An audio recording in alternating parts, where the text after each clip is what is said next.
ಸ್ನೇಹಿತರೆ, ನಟ ದರ್ಶನ್ ಇದೀಗ ಮತ್ತೆ ಅರೆಸ್ಟ್ ಎನ್ನಲಾಗ್ತಿದೆ. ಹಾಗಾದರೆ ಹೇಗೆ ಅರೆಸ್ಟ್ ಆದರೂ, ಎಲ್ಲಿ ಸಿಕ್ಕರು ದರ್ಶನ್ ಅವರು, ಈ ವಿಡಿಯೋದಲ್ಲಿ ನೋಡೋಣ ಬನ್ನಿ.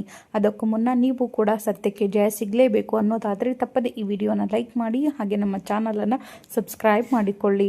ಹೌದು, ರೇಣುಕಾಸ್ವಾಮಿ ಹತ್ಯೆ ಪ್ರಕರಣದಲ್ಲಿ ನಟ ದರ್ಶನ್ ಹಾಗೂ ಗ್ಯಾಂಗ್ನ ಜಾಮೀನು ರದ್ದುಗೊಳಿಸಿ ಸುಪ್ರೀಂ ಕೋರ್ಟ್ ಆದೇಶ ಹೊರಡಿಸಿದೆ. ಅಲ್ಲದೆ ಆರೋಪಿಗಳನ್ನು ತಕ್ಷಣ ವಶಕ್ಕೆ ಪಡೆಯಲು ಸೂಚನೆ ನೀಡಿದೆ. ಇನ್ನು ಸುಪ್ರೀಂ ಕೋರ್ಟ್ ಜಾಮೀನು ರದ್ದುಗೊಳಿಸಿರುವ ಹಿನ್ನೆಲೆಯಲ್ಲಿ ನಟ ದರ್ಶನ್ ಅವರನ್ನ ಪೊಲೀಸರು ಇದೀಗ ಬಂಧಿಸಿದ್ದಾರೆ. ಹೌದು, ರೇಣುಕಾಸ್ವಾಮಿ ಹತ್ಯೆ ಪ್ರಕರಣದ A2 ಆರೋಪಿ ಆಗಿರುವ ದರ್ಶನ್ ಅವರನ್ನ ಹೊಸಕೆರೆಹಳ್ಳಿ ನಿವಾಸದಲ್ಲಿ ಬಂಧಿಸಲಾಗಿದೆ. ಕಾಮಾಕ್ಷಿಪಾಳ್ಯ ಠಾಣೆ ಇನ್ಸ್ಪೆಕ್ಟರ್ ನಾಗೇಶ್ ಅವರ ನೇತೃತ್ವದಲ್ಲಿ ಹೊಸಕೆರೆಹಳ್ಳಿಯಲ್ಲಿರುವ ಪತ್ನಿ ವಿಜಯಲಕ್ಷ್ಮಿ ಅವರ ಫ್ಲ್ಯಾಟ್ನಲ್ಲಿ ದರ್ಶನ್ ಅವರನ್ನ ಬಂಧಿಸಲಾಗಿದೆ. ಇನ್ನು ರೇಣುಕಾಸ್ವಾಮಿ ಹತ್ಯೆ ಪ್ರಕರಣದಲ್ಲಿ ನಟ ದರ್ಶನ್, ಪವಿತ್ರ ಗೌಡ ಸೇರಿದಂತೆ 7 ಆರೋಪಿಗಳ ಜಾಮೀನು ರದ್ದುಗೊಳಿಸಿ ಸುಪ್ರೀಂ ಕೋರ್ಟ್ ಆದೇಶ ಹೊರಡಿಸಿತ್ತು. ಇದರ ಬೆನ್ನಲ್ಲೇ A1 ಪವಿತ್ರ ಗೌಡ ಸೇರಿದಂತೆ 6 ಆರೋಪಿಗಳನ್ನು ಪೊಲೀಸರು ಇದೀಗ ಬಂಧಿಸಿದ್ದಾರೆ.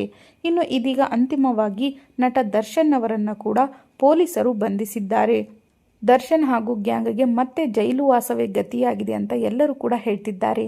ಈ ಬಗ್ಗೆ ನೀವೇನು ಹೇಳ್ತೀರಾ? ತಪ್ಪದೆ ನಿಮ್ಮ ಅನಿಸಿಕೆಗಳನ್ನು ಕಾಮೆಂಟ್ ಮಾಡಿ.